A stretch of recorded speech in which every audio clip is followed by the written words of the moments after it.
Hoje, 26 de novembro de 2024, foram publicados um decreto e uma lei complementar. A gente vai até aprofundar um pouco mais hoje, falar um pouco mais sobre essa lei complementar, ok? Vamos começar pelo decreto. O decreto 12.258/24 aprova a nova estrutura regimental e o quadro de cargos e funções do Instituto Chico Mendes de Conservação da Biodiversidade, é o chamado ICMBio, né?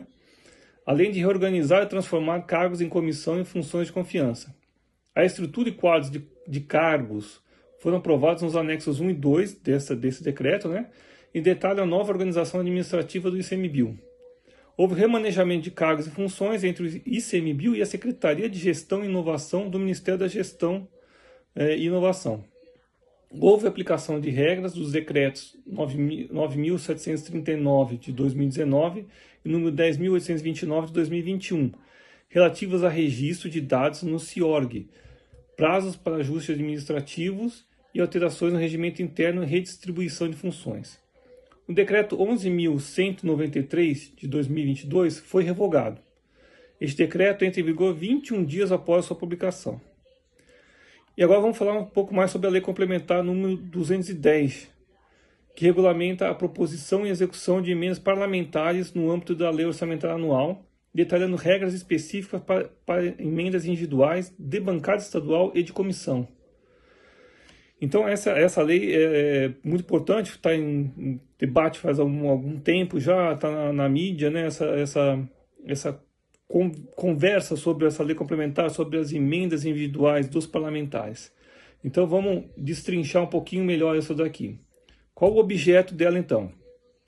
Estabelece que as regras sobre emendas parlamentares serão imperativas e vinculativas para a interpretação e aplicação das normas orçamentárias. Das emendas da bancada.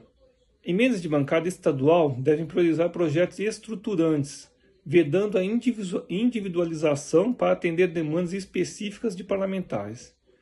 Definem políticas públicas prioritárias, como educação, saúde, transporte, entre outras. Limita as emendas de bancada estadual a até 8 por bancada, podendo incluir até 3 adicionais para a continuidade de obras já iniciadas. Prevê que órgãos públicos divulguem critérios e projetos prioritários até 30 de setembro do ano anterior. Das emendas de comissão. Apenas comissões permanentes podem propor emendas para ações de interesse nacional ou regional. Estabelece um percentual mínimo de 50% das emendas para ações de saúde pública. As emendas individuais. Os parlamentares obrigam os parlamentares a detalharem o projeto e o valor das emendas impositivas no momento da indicação. As transferências especiais destinadas a entes em calamidade ou emergência têm prioridade.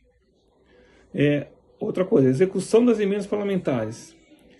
Especifica, essa nova lei, né, especifica 27 hipóteses de impedimentos técnicos para execução, como incompatibilidade de objeto e ausência de projetos de engenharia e licenças ambientais. Limita o crescimento das emendas parlamentares, limita o crescimento das emendas parlamentares às leis orçamentárias, com ajustes para a inflação e limites fixados. Permite contingenciamento proporcional de emendas parlamentares, respeitando prioridades legislativas. Como disposições finais dessa lei, proíbe regras para emendas parlamentares que não sejam aplicadas às despesas discricionais do Poder Executivo. Obriga órgãos públicos a divulgarem critérios e orientações para a execução de programações orçamentárias até 30 dias após a promulgação da lei. Então, como se vê, essa lei complementar, né, que é uma lei de um rito diferenciado, criou algumas regras bem interessantes e bem objetivas, né, para essas emendas parlamentares, principalmente as emendas parlamentares individuais, que são debatidas há algum tempo aqui no Brasil. Abraço!